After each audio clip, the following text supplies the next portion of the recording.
Right, question 10 has become a bit of a problem because if we take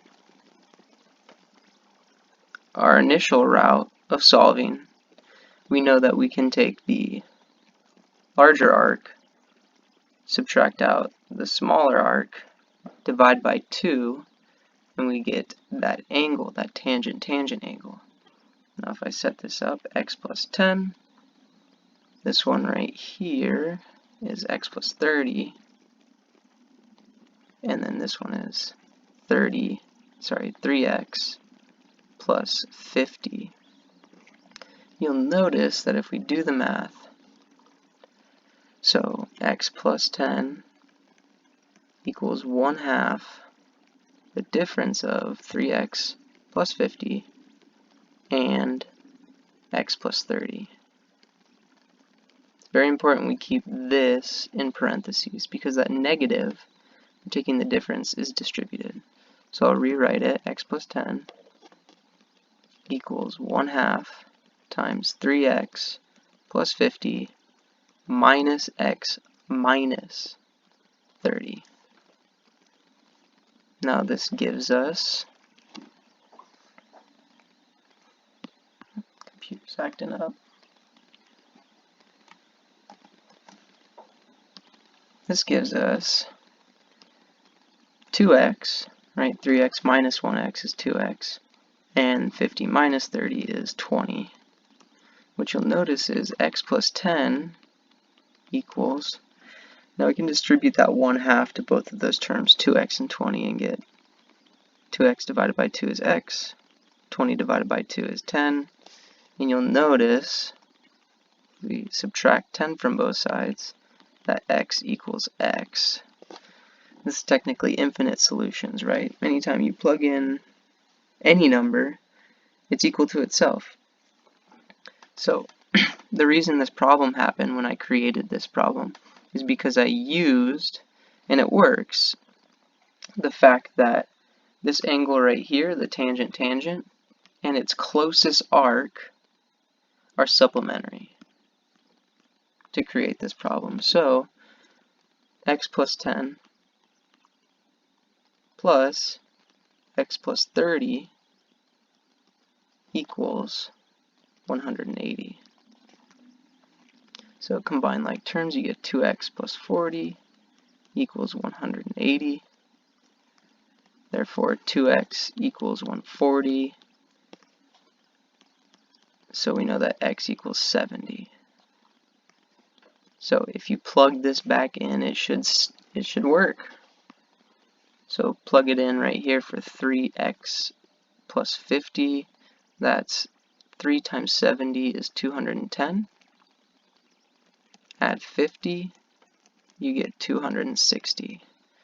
So this yellow arc is 260. Well, this blue arc is, x is 70, right? 70 plus 30 equals 100. So that makes sense, right? When you add those two arcs up together, you get a full circle, 360. Put it in here, you get 80 degrees. Right, 70 plus 10 is 80. And it works that way. So moral of the story here is just use the easy, if you can. If you're given everything you need, right? If you're given the tangent-tangent angle, so this orange angle, and you're given the closest arc, which is the blue arc here, you can just add them together to make 180 since they're supplementary. Okay, this is good to look at too, this right here, match each angle type with its properly defined relationship. We'll notice that multiple belong to one single definition. So 1/2 the measure of its intercepted arc. Which of these does that work for? Think about it. 1/2 the measure of its intercepted arc.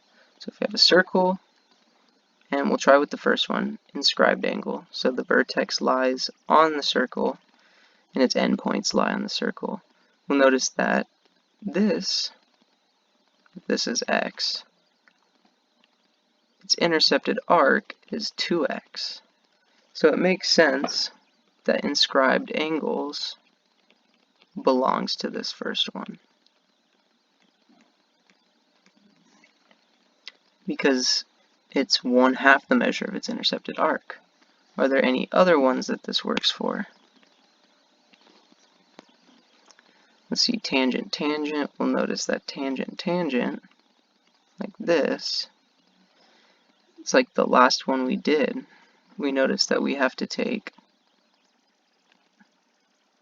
the big arc, subtract, so take the difference of its other arc, and then divide by 2. So that's not going to work for the first one, right? But it is, tangent, tangent, going to work for the last one, right? It's 1/2 the difference. Keyword difference. You subtract. So let's do tangent, tangent here.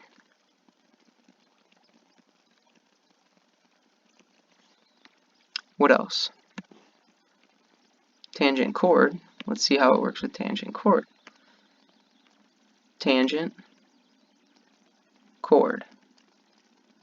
Do you remember how this one works? We have it just up here. What do we do with this one? We didn't add anything, we didn't subtract anything, we just divided by 2, right? 106 is 1/2 of 212. So that's the tangent chord. So this should be tangent chord.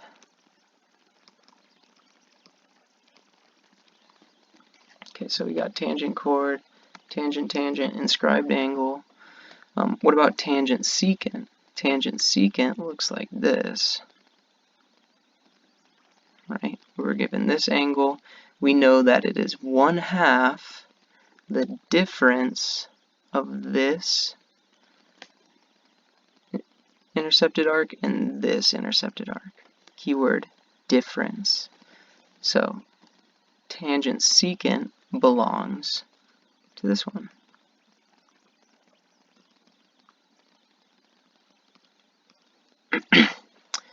Done with that one. How about chord, chord? What is chord, chord? Well, chord, chord is when you have something like this. 2 chords intersecting. Now if you remember, this angle is equal to, and it's the same as this angle, right? They're both equal to the sum of the intercepted arcs divided by 2. In other words, 1/2 the sum of its intercepted arcs. So for this one, chord, chord, chord, chord belongs right here.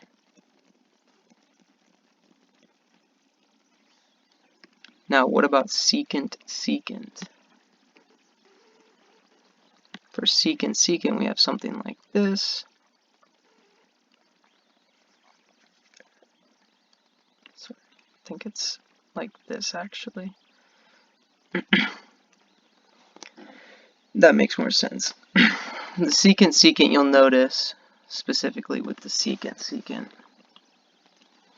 it's not going to look like the chord, chord, where the angles that we're looking at are on the inside. The secant, secant, we have that the angle we're looking at is on the outside.